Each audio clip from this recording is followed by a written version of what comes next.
Welcome to Flames to Fire Online Devotionals.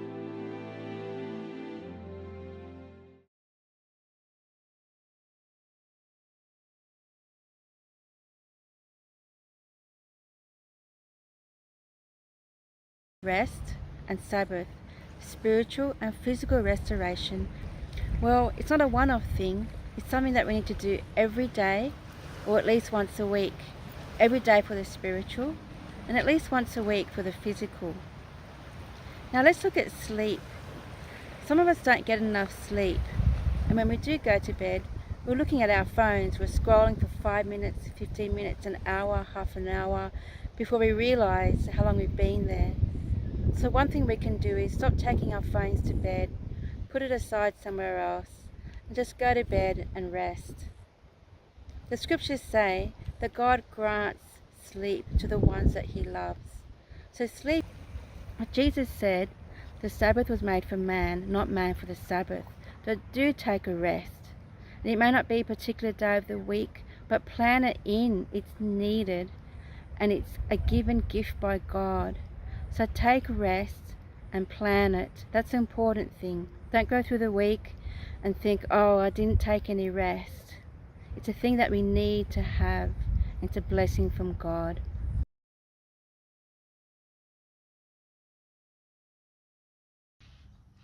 Philippians 2:3-4. Let nothing be done through strife or vainglory, but in lowliness of mind let each esteem other better than themselves. Look not every man on his own things, but every man also on the things of others. Also on the things of others. So look after your own things and the things of others.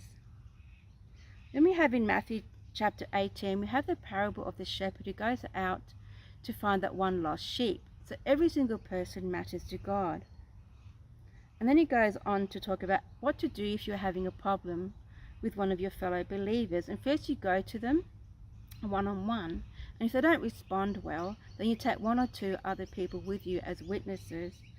And if again they don't respond well, you take it to the church. And if again they don't respond well, you are to remove them. So it does sound harsh, but it is in the scriptures, and we are to create godly boundaries. God Himself didn't leave us in our own sin. He did something about it. He helps us.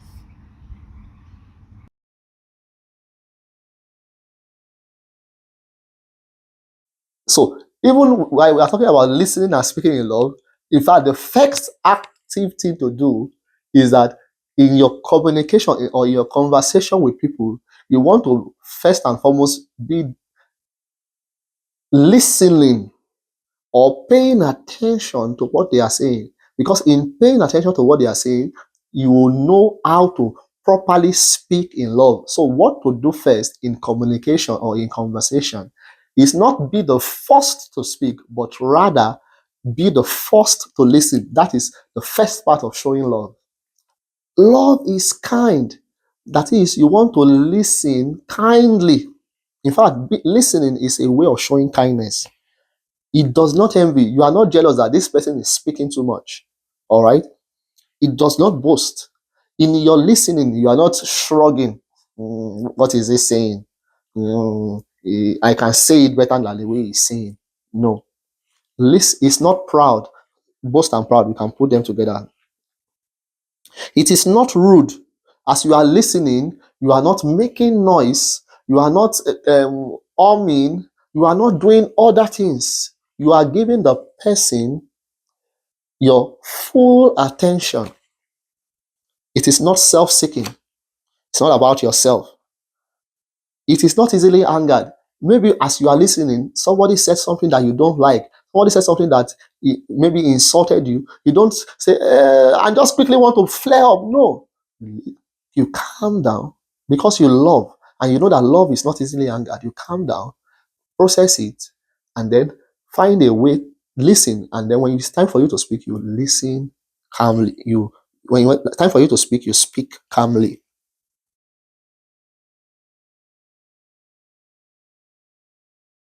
Now, self examination is you evaluating your life, evaluating yourself to see if you really grew in 2025, in 2024 and previous years, and the areas that need improvement.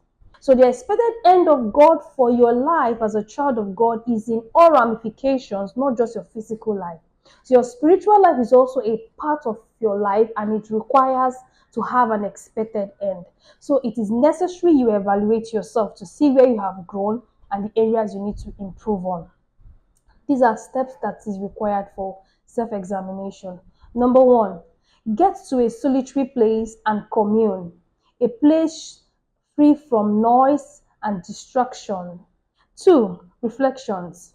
Reflect on your relationship with God. How did you serve God in 2024 and previous years? How was your prayer life? How was your quiet time life? How was your study life? Did you just live your life lackadaisically? Woke up in the morning, work out, no time for the Spirit of God, no time to commune with God?